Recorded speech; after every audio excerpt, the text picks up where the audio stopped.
Halo rekan-rekan guru, nama saya Marce Maramis dari SD Katolik Pangolombian.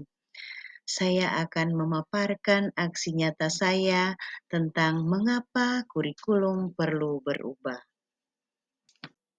Sebagai pendahuluan, kurikulum merupakan pedoman penting dalam dunia pendidikan, di mana kurikulum memberikan arah bagi pendidik untuk merancang, melaksanakan, dan mengevaluasi pembelajaran bagi satuan pendidikan untuk mencapai tujuan pendidikan. Apa itu kurikulum? Kurikulum dapat dimaknai sebagai titik awal dan titik akhir pengetahuan belajar murid. Kurikulum diibaratkan sebagai jantung pendidikan yang kompleks dan multidimensi. Kurikulum adalah seperangkat rencana dan pengaturan mengenai tujuan, isi, dan bahan pelajaran, serta cara yang digunakan sebagai pedoman penyelenggaraan kegiatan pembelajaran untuk mencapai tujuan pendidikan.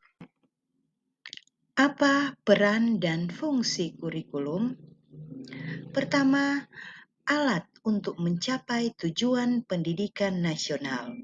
Kemudian bagi guru dan siswa, merupakan pedoman untuk melaksanakan proses belajar mengajar dalam rangka mencapai tujuan pendidikan.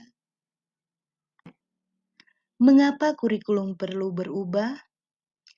Akibat perkembangan zaman yang terus berkembang, tentu saja kebutuhan murid sesuai dengan tuntutan zamannya.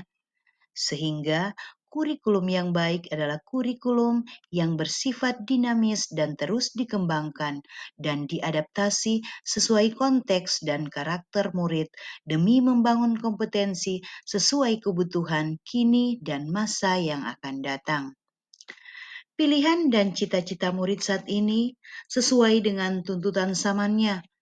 Maka demi menuntun murid agar sesuai kebutuhan pembelajaran, termasuk kurikulum yang kita selenggarakan harus terus menyesuaikan dengan kebutuhan mereka. Dan sebagai guru, kita harus belajar terus untuk mengikuti dan memahami tren kehidupan murid kita. 3 pilar pendidikan dalam mewujudkan pendidikan yang berpusat pada murid. 1. Orang tua. 2. Sekolah. 3. Masyarakat termasuk pemerintah. Semua pihak ini harus berkolaborasi secara maksimal. Sebagai orang tua, harus memahami perkembangan dan kebutuhan murid. Sebagai guru, belajar memfasilitasi pembelajaran yang sesuai.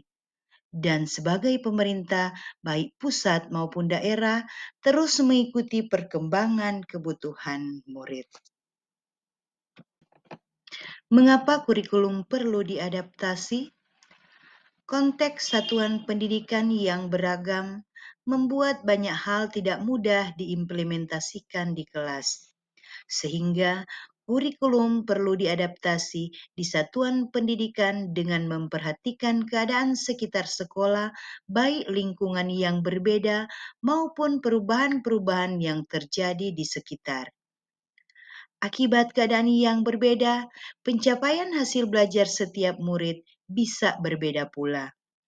Untuk itu, kurikulum dan pemerintah pusat harus melalui proses adaptasi terlebih dahulu. Bentuk adaptasi kurikulum harus sesuai dengan kebutuhan murid-murid di sekolah dengan menyusun kurikulum operasional satuan pendidikan atau KOSP. KOSP adalah dokumen hidup sehingga KOSP dapat disesuaikan dengan kebutuhan murid setelah proses refleksi sudah dilakukan oleh seluruh pemangku kepentingan. Di sini kita bisa melihat bahwa kurikulum sangat dekat dengan kehidupan kita sehari-hari sehingga kita bisa turut mengembangkan dan menyesuaikan demi mencapai tujuan pendidikan. Kita juga bisa memenuhi kebutuhan murid-murid yang memiliki keunikannya masing-masing. keanekaragam latar belakang, dan kemampuan murid adalah tolak ukur adaptasi KOSP yang bertujuan untuk memastikan bahwa setiap saat murid akan berkembang sesuai dengan zamannya. Adapun komponen KOSP adalah sebagai berikut. 1. Karakteristik satuan pendidikan. 2. Visi, misi, dan tujuan sekolah. 3. Perencanaan pembelajaran mencakup ATP, sasaran model belajar, dan program prioritas satuan pendidikan. Keempat, perorganisasian pembelajaran mencakup materi kurikulum, beban belajar, program intrakurikuler, ekstrakurikuler, proyek penguatan profil Pancasila. Dan kelima, sistem pendampingan, evaluasi, dan pengembangan profesional. Ada 5 prinsip pengembangan KOSP. 1. Berpusat pada murid. 2. Kontekstual. 3. Esensial. 4. Akuntabel. Kelima, melibatkan perangkat yang berkepentingan. Sebagai kesimpulan, kurikulum sebagai pedoman dan alat penyelenggara kegiatan pembelajaran untuk mencapai tujuan pendidikan tertentu. Ketika merancang kurikulum, kita harus menempatkan kebutuhan, pendapat, pengalaman hasil belajar,